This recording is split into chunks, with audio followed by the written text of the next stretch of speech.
Hello everyone, welcome to TIG talks. TIG talks में हम stock market के बारे में एजुकेशनल कंटेंट डालते हैं जो मेरे को लगता है कि आपका जानना जरूरी है किसी बिजनेस को समझने के लिए, किसी पर्टिकुलर स्टॉक में इन्वेस्ट करने के लिए। ठीक है, ये सिर्फ एजुकेशनल कंटेंट होता है, चाहे फंडामेंटल एनालिसिस से रिलेटेड हो, चाहे जनरल नॉलेज हो स्टॉक मार्केट के बारे में या किसी बिजनेस के बारे में, या फिर टेक्निकल एनालिसिस के बारे में कोई नॉलेज हो। ठीक है, आप शॉर्ट्स स्क्रॉल करना, आपको अच्छा कंटेंट मिलेगा, और लाइक, सब्सक्राइब और शेयर जरूर करना। और बहुत ही जल्द एक टेक्निकल एनालिसिस की भी पूरी सीरीज लाएंगे जिसमें ए टू जेड सब कुछ समझाएंगे।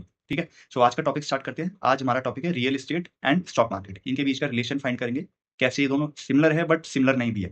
क्या गलतियां लोग स्टॉक मार्केट में करते हैं और वही गलतियां लोग रियल एस्टेट में या घर खरीदते हुए नहीं करते।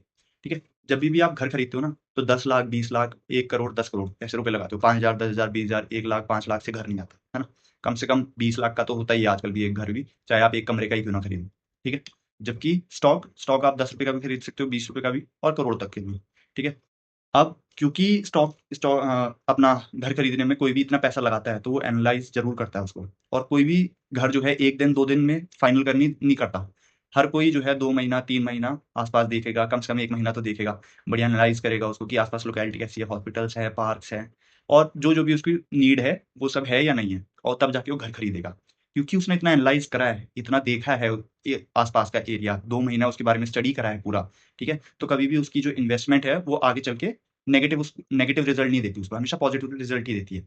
जबकि स्टॉक मार्केट में कोई भी इंसान अगर स्टॉक खरीदता है तो बिजनेस को तो पढ़ता नहीं है उसके। 1 घंटे में कोई आप बिजनेस पढ़ सकते हो क्या किसी को?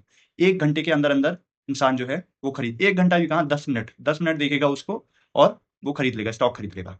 और तुरंत ही बात, 1 महीना भी नहीं होगा और उसको बेच भी देगा। ठीक है, तो सबसे पहली दिक्कत तो यही है कि यहाँ पे आप एनालाइज ही नहीं करते हो, और जबकि रियल एस्टेट में घर खरीदते हुए एनालाइज करते हो। दूसरा, आपको जो है स्टॉक के प्राइस रोज न्यूज़ में नज़र आ रहे हैं, रोज़ फ़ोन में नज़र आ रहे हैं, हर जगह जो है आपको कहीं न कहीं नज़र आ ही जा रहा है। ठीक है? कोई कुछ एडवाइस दे रहा है, कोई न्यूज़ वाला, कोई एनालिस्ट कुछ एडवाइस दे रहा है, तो आपका दिमाग जो है उससे मैनिपुलेट होता है कि भई ये ऐसा सोच रहा है और जबकि मैं उल्टा सोच रहा हूँ, कहीं मैं गलत तो नहीं हूँ, एटसेट्रा, एटसेट्रा, है ना? ऐसी बहुत सारी चीज़ें होती हैं। जबकि रियल एस्टेट में जब तक आप स्पेसिफिकली सर्च नहीं करोगे इंटरनेट पे, तब तक आपको कुछ नहीं मिलेगा, और हो सकता है स्पेसिफिकली सर्च भी कर दोगे ना, उसके बावजूद भी आपको कुछ नहीं मिले। मैनिपुलेशन के चांसेस ज़ीरो है। आप रियल एस्टेट में पूरी तरीके से अपनी एनालिसिस पे डिपेंडेंट हो, जबकि स्टॉक मार्केट में आप मैनिपुलेट हो जाते हो बहुत जल्दी। तीसरा, पैनिक सेलिंग। जब घर खरीदता है कोई भी, तो ऐसा नहीं होता कि 5 महीने में, 6 महीने में या 2 दिन में बेच दिया। कम से कम कोई भी जो है 5 साल तो रखता ही रखता है घर को। ठीक है? तो उसका जो है धीरे-धीरे उसको रिटर्न मिलता है। जबकि स्टॉक्स तो इंसान आजकल इन्वेस्टमेंट के लिए खरीदा हो, चाहे किसी ने ट्रेडिंग के लिए नहीं खरीदा।